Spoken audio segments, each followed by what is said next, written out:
পুরোনো তেঁতুল দেখলে পরে ফুচকার কথা ভাবো। গরমে শরীর ঠান্ডা রাখতে আজ অন্যভাবে তেঁতুল খাবো। তেঁতুল, এটা পুরোনো তেঁতুল। এটা বেশ কিছুদিন আগে আমাদের কেনা হয়েছিল। তেঁতুল কিন্তু যতই পুরনো হোক, তেঁতুল কিন্তু নষ্ট হয় না, এবং যত তেঁতুল পুরনো হবে তার ঔষধি গুণাগুণ কিন্তু বেড়ে যায়। কাজে তেঁতুল বাড়িতে আনলে বেশি দিন হয়ে গেছে বলে কিন্তু ওটাকে নষ্ট করার কোনো দরকার নেই। এই তেঁতুলটাকে একটা বাটিতে খানিকটা জল দিয়ে ভিজিয়ে রাখা হয়েছিল, এবং তারপর ওটাকে একটু চটকে নিয়ে সেটার শ্বাসটাকে বার করে নেওয়া হয়েছে, মানে তেঁতুলের পাল্পটাকেও জলের সঙ্গে মিশিয়ে নেওয়া হয়েছে। আর এখানে নেওয়া হয়েছে, এটা হচ্ছে বিট লবণ আর গন্ধরাজ লেবুর পাতা। তেঁতুল আমাদের ব্লাড সুগার নিয়ন্ত্রণ করে, ব্লাড প্রেশার নিয়ন্ত্রণে সহায়তা করে, কোলেস্টেরলের ভালো কোলেস্টেরলকে বাড়িয়ে দেয় এবং খারাপ কোলেস্টেরলকে কমিয়ে তার ভারসাম্য রক্ষা করে, হার্ট ভালো রাখতেও সহায়তা করে, লিভারের সমস্যার সমাধান করে। এতে প্রচুর পরিমাণে ফাইবার থাকায় হজমে সহায়তা করে এবং কোষ্ঠকাঠিন্য দূর করে। মানে তেঁতুলের গুণের কোনো শেষ নেই। আর এখানে নেওয়া হয়েছে, এটা হচ্ছে রস সুগার বা লাল চিনি। এটার মধ্যে আমরা এইগুলো দিয়েই আজকের শরবতটা তৈরি করব। আর যে একটা কাঁচের গ্লাস নেওয়া হয়েছে, কাঁচের গ্লাসে ঠান্ডা জল নেওয়া হয়েছে। এবার প্রথমে এই যে তেঁতুলের যে পাল্পটা বার করে রাখা হয়েছিল সেই জলটা এই গ্লাসে ঢেলে দেওয়া হবে। এটা তোমরা ছাঁকনি দিয়ে ছেঁকেও নিতে পারো।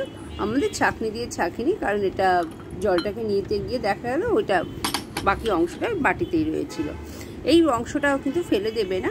আমাদের পেতল, কাঁসা, তামার বাসন মাজতে কিন্তু এইটা খুব কাজে লেগে যাবে। এটার সঙ্গে একটু লবণ মিশিয়ে যদি পেতল, কাঁসার বাসনের মাজা হয় তাহলে কিন্তু সেগুলো খুব পরিষ্কার হয়। আচ্ছা, এবার দিয়ে দেওয়া হলো যে যেরকম মিষ্টি খাবে সেই অনুযায়ী রস সুগার, আর এবার দেওয়া হচ্ছে বিট লবণ। তেঁতুলে প্রচুর পরিমাণে পটাশিয়াম আছে, আর এই যে বিট লবণ দেওয়া হচ্ছে, এই বিট লবণে আছে সোডিয়াম। তা অনেক সময় এই গরমে সোডিয়াম পটাশিয়ামের কিন্তু একটা ঘাটতি দেখা যায়, বা অন্য সময়েও, এই সময় ছাড়াও অনেক সময় দেখবে সোডিয়াম পটাশিয়ামের একটা ঘাটতি দেখা যায়।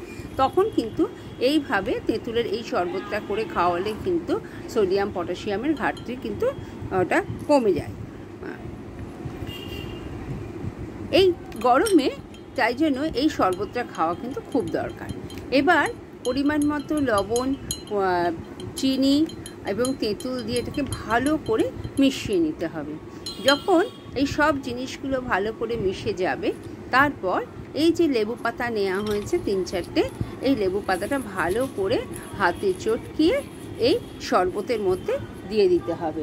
দিয়ে একটু 2-3 মিনিট রেখে দিতে হবে, যাতে লেবু পাতার গন্ধটা এই শরবতের সঙ্গে সম্পূর্ণ মিশে যায়। এই শরবতটা যখন খুশি খাওয়া যেতে পারে, পান করা যেতে পারে, এবং বাড়িতে অতিথি এলে তাদেরও দেওয়া যেতে পারে। তাহলে সবাই এই গরমে ভালো থেকো, সুস্থ থেকো। আমাদের সঙ্গে যারা রোজ থাকছো, যারা, তাদেরকে অসংখ্য ধন্যবাদ এভাবে আমাদের সঙ্গে থাকার জন্য। তাহলে আজকের মতো ভিডিওটা এখানে শেষ করছি, নিয়ে আসবো আবার নতুন কোনো ভিডিও। এখনের মতো টাটা।